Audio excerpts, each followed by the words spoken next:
ఉన్నాయి. నా రూము అన్ని నా చిన్నప్పటి నుంచి వస్తువులు, నా పిల్లల వస్తువులు, నా భార్య వస్తువులు.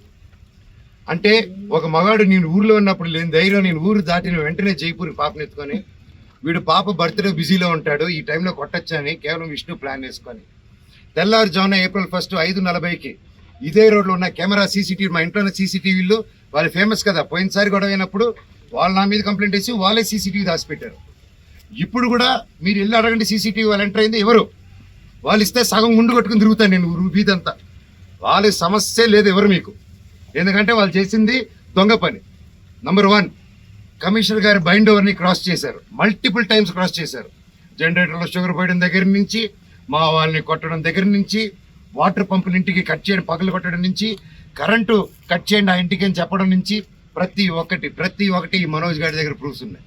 వాళ్ళ దగ్గర ఒక్క ప్రూఫ్ మనోజ్ మీద తప్పని చెప్పమానండి, నేను సాక్షాత్ అందరి కాళ్ళ మీద పడి నేను సారీ అడుగుతాను.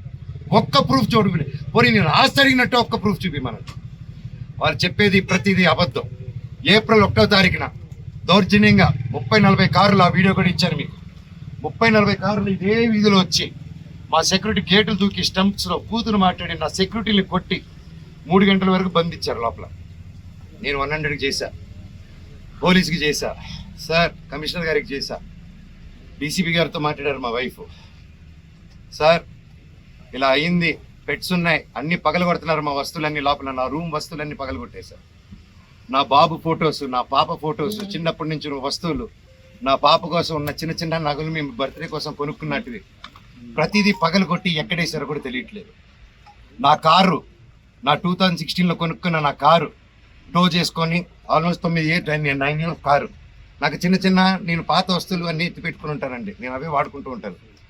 అండ్ నాకు ఆ సోకులు లేవు. అది తీసుకొచ్చి ఆ కార్ని టో చేసుకొని వెళ్ళిపోయి ఆ రోడ్డు మీద వదిలేదు.